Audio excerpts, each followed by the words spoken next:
Well, hello there. This is Terry, and I wanted to send you a message about something that happened to me early this morning, and a real important principle from that can help you in all kinds of particularly trying situations. This morning, I was going for the annual lab work and things. Matter of fact, still got my bandage on here. There we go. You know, where they check all fluid levels and make sure all systems are operating within normal parameters. And over there, then next week, I get a chance to see the doctor who's going to look it over. I'm feeling great. Everything's fine, I think, but I always like to have a medical professional. My doctor, I'll look at it and he'll look it over and say, oh, this looks good. You need to work on this area a little bit here. That's good. But while I was there, it was interesting. I arrived way in time, or plenty of time beforehand. That's the thing I like to do. And I got there and they're looking through the paper, and she went through all the paper on it, literally went over a folder of paper. There must have been about 40 pieces of paper looking for my name and everything on there. Couldn't find it. And they wanted to know if we had faxed it over. I think that was the term they used, fax. Fax. I've heard of that somewhere before. I think it's right up there with black phones and rotary dials. And I'm thinking, if they're using fax, what other advanced technologies are they using here? I don't know. Anyway, that's another thing. So I started thinking, I don't like this. This isn't good. And I thought, I could get really upset. I could blow up. I've seen a lot of my friends, speakers, and bless your hearts, talk about, oh, this airline was terrible. Oh, the restaurant was terrible. Oh, that hotel was really bad. It was terrible. Oh, they're good. They're no good. Don't go. And I thought, what good does that do me? To know that you had a bad experience on an airline, and probably others have had good experience. I might have had a good or bad experience, but really, does it matter? What matters is how you react to it. And you see, that's the whole key. The way that you react is always up to you. That's where I was reading something over there, saw something that just happened to be the perfect thing. It was that calmness creates this ability to stay together. It's contagious.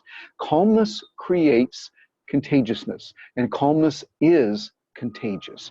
That's something the Navy SEALs send to the leaders who communicate it to the followers as well. All up and down the line and chain of command, that calmness is contagious. And you see also the flip side is true. Someone gets angry and frustrated and scared. What are we going to do? That's contagious also. And so what I would recommend to you is be very, very careful. Understand that you are in control.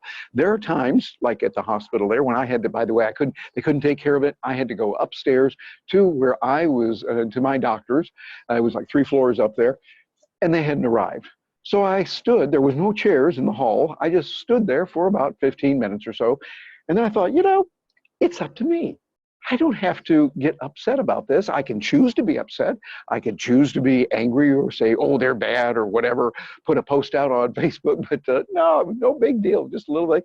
I waited for a little while, and a wonderful guy named Nick was running around there. Nick saw it, and he said, can I help you, sir? And yeah, I was here for, oh, well, let me check and say, oh, yeah, they didn't get the paper on this done. So he just pressed, he said, let me get my laptop. And he ran in, got his laptop, tied into the computer, punched a few buttons, and then gave me a printout of a couple of pages, said, here, you take that down to him, we're all set. And I thought, that's nice to have a Nick in your life. Sometimes you're not that fortunate to have a Nick standing by that's going to help you. But Nick, thank you very much. If you ever watch this, I really appreciate it. And I took it down there, gave them the paper, and they went through, did all the things they do in a really professional, good way down there. But you see, the point is, it's up to you. How you react is 100% in your control. And that calmness is contagious. I love the way that Eleanor Roosevelt said it when she said, no one can make you angry without your permission. You have to give permission. It's completely up to you. They can do whatever they want. You can't control what's going to happen to you. And bad things do. Yes, the airlines are going to do some things that are making you unpleasant. Yes, restaurants are going to be bad. Yes, hotels. And yes, all kinds of other things are going to be bad from time to time. But you know what? You are in control. And you can decide how you're going to react in every situation. Viktor Frankl wrote a book called Man's Search for Meaning. It's a classic on this. He was an Austrian psychiatrist who was imprisoned under the Nazis in both Auschwitz and Dachau. Both of them. He's a psychiatrist. He saw what was happening. And he came away with the realization, it is always up to us how we respond. How do we respond? Some in Auschwitz and Dachau just got so distraught and terrible, they committed suicide themselves, or they did something to get themselves sent to the gas chambers. Others said, no, I'm going to hang on. I've got a loved one. I've got a son. I've got a daughter. I've got a cousin. I've got someone I need to go back and see. Or others wanted to hang on just so they could get back at the guards. Whatever it was, they had a meaning. They had that meaning. And that was Viktor Frankl's whole book, Man's Search for Meaning. And so I would ask you, what is your meaning? And I'll bet you it is not to get angry. I'll bet you feel justified if you do that. But you're also justified in being calm, in being in control. Think about it, and I hope this helps you. Hey, I'm Terry Brock, and I'm looking forward to hearing from you. And by the way, I got to share with you right now, I'm out here enjoying calm myself out on the balcony, and look around at this. I'm looking out over the lake. There is a calming effect for me. It's like, it's nice to do it, even it's in the middle of the day right now, kind of warm here in Orlando, and that's okay. Even in the midst of that, you know what?